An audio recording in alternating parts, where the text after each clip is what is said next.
अस्सलामु अलैकुम रहमतुल्लाहि वबरकातुहू।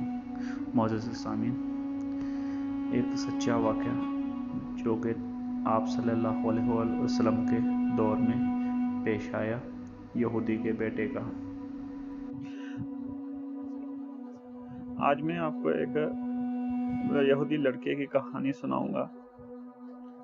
एक यहूदी ने अपने बेटे से कहा, जाओ बाजार से सौदा ले आओ। वो चला गया, लेकिन जब वो रास्ते से गुजर रहा था तो उसकी नज़र हज़रत मोहम्मद सल्लल्लाहु अलैहि वसल्लम पर पड़ी और आप सल्लल्लाहु अलैहि वसल्लम की नज़र भी उसी लड़के पर पड़ी। आप सल्लल्लाहु अलैहि वसल्लम की नज़र का इतना असर हुआ कि वो लड़का वहीं बैठ गया और काफ़ी देर तक बैठा रहा। वो यहूदी कभी अंदर जाता, कभी बाहर आता कि लड़का कहाँ रह गया, आया नहीं अभी तक। सूरज गुरूब हो गया है और मगरिब भी होने लगी है। लड़का शाम को घर आया तो बाप ने पूछा, अरे नादान, इतना ही ताखीरी क्यों हुई? बाप बहुत गुस्से में था कि बड़ा नादान और पागल बच्चा है। मैंने कहा था जल्दी आना और इसने इतनी देर लगा दी। तुम्हें सौदा लेने भेजा था और तुम खाली हाथों वापस आ गए हो। सौदा कहाँ है? सौदा कहाँ है? बेटा बोला, सौदा तो मैं खरीद चुका हूँ। बाप, क्या पागल आदमी हो तुम? मैंने तुझे सौदा लेने भेजा था। सौदा तुम्हारे हाथ में नहीं है और कितने और किथे और कहते हो खरीद चुका हूँ। बेटा बोला, बाबा यकीन करें, सौदा खरीद आया हूँ। बाप बोला, तो दिखाओ कहाँ है? बेटे ने कहा, काश तेरे पास वो आंखें होती तो तुझे दिखाता मेरा सौदा क्या है। बाबा, मैं तुम्हें क्या बताऊं, मैं क्या सौदा खरीद लाया हूँ। बाप ने कहा, चल छोड़, रहने दो। वो लड़का रोज़ाना नबी रहमत सल्लल्लाहु अलैहि वसल्लम की खिदमत में बैठने लगा। वो यहूदी का अकलौता बेटा था, बहुत प्यारा था, इसलिए कुछ न कहा। कुछ दिनों बाद वो लड़का बीमार हो गया। काफ़ी दिन बीमार रहा। इतना बीमार हुआ कि कमज़ोरी की वजह से करवट लेना भी मुश्किल हो गया और फिर करबल मर्ग हो गया। यहूदी बहुत परेशान था। वो भागा हुआ आया और हजूर सल्लल्लाहु अलैहि वसल्लम की खिदमत में हाज़िर हुआ और बोला, मैं आपके पास आया हूँ। आप तो जानते हैं ही कि मैं यहूदी हूँ। मुझे आप सल्लल्लाहु अलैहि वसल्लम से कोई इत्तेफाक नहीं, मगर मेरा बेटा आप सल्लल्लाहु अलैहि वसल्लम को दिल दे बैठा है और इस वक्त करबल मर्ग है। आप सल्लल्लाहु अलैहि वसल्लम को रात दिन याद कर रहा है। क्या मुमकिन है आप सल्लल्लाहु अलैहि वसल्लम अपने दुश्मन के घर आकर अपने आशिक को अपने एक नज़र देखना पसंद करेंगे? क्या ये आरज़ू पूरी हो जाएगी कि वो मरने से पहले आपका दीदार कर ले?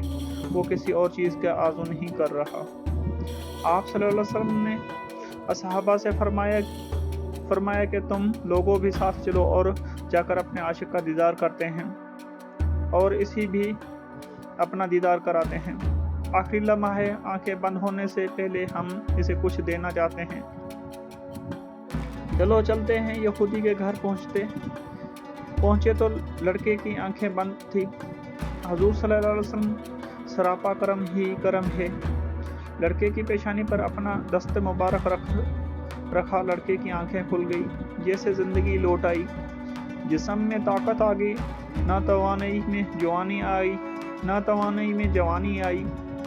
आंखें खोली, रुख मुस्तफ़ा सल्लल्लाहु अलैहि वसल्लम पर नज़र पड़ी। हल्की सी चेहरे पर मुस्कुराहट आई, लब खुल गए, मुस्कुराहट फैल गई। हजूर सल्लल्लाहु अलैहि वसल्लम ने फरमाया, बस अब कलमा पढ़ लो। लड़का अपने बाप का मुंह तकने लगा तो वो यहूदी बोला, मेरा मुंह क्या तकता है? अबू अल कासिम मोहम्मद बिन अब्दुल्लाह सल्लल्लाहु अलैहि वसल्लम जो कहते हैं कर लो।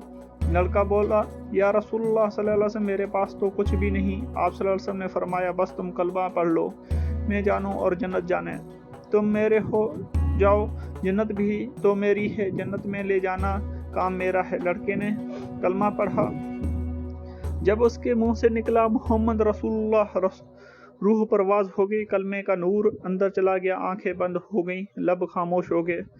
लड़के का बाप जो कि यहूदी था बोला, मोहम्मद सल्लल्लाहु अलैहि वसल्लम में और आप दोनों मुखालिफ हैं, इसलिए ये लड़का अब मेरा नहीं रहा। अब ये इस्लाम की अमानत है। अगर शान नबूवत सल्लल्लाहु अलैहि वसल्लम से इसका जनाजा उठे तब ही इसकी इज्जत है, ले जाएं इसको। फिर आप सल्लल्लाहु अलैहि वसल्लम ने अपने सहाबा से फरमाया, सब मिलकर इसे उठाओ और इसके जनाजे को कंधा दो। आप सल्लल्लाहु अलैहि वसल्लम जब यहूदी के घर से निकले तो ये फरमाते जा रहे थे, इस अल्लाह का शुक्र है जिसने मेरे सदके इस बंदे को बख्श दिया।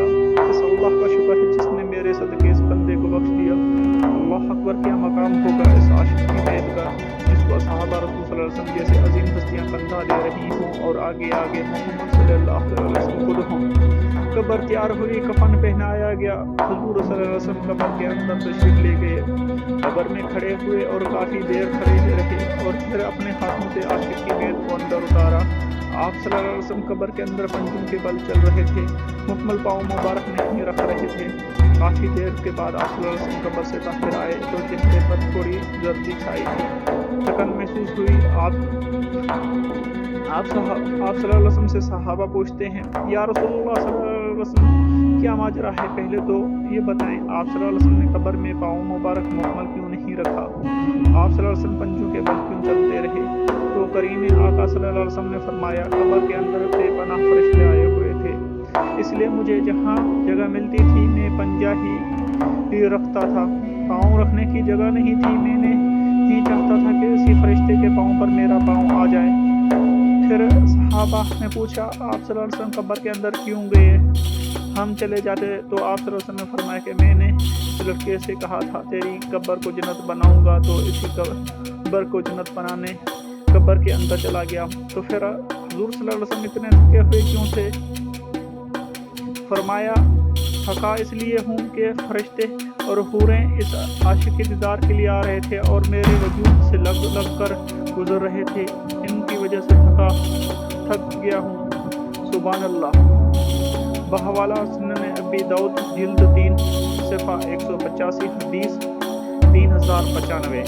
मसनद अहमद बिन हम्बल जिल्द 3 सफ़ा 175 हदीस 12815। हाफिज़ इब्न कसीर तफसीर इब्न कसीर। अज़ीज़ ग्रामी, अगर आपको ये वाक़या अच्छा लगे तो बराए मेहरबानी कमेंट्स सेक्शन में कमेंट्स दें कि मोहम्मद से वफा तो उन्हें दो, हम तेरे हैं, ये जहाँ चीज़ है क्या, लोहे व कलम तेरे हैं। मोहम्मद ना होते खुदाई ना होती, खुदा ने ये दुनिया बनाई ना होती। अस्सलामु अलैकुम रहमतुल्लाहि व बरकातुहू।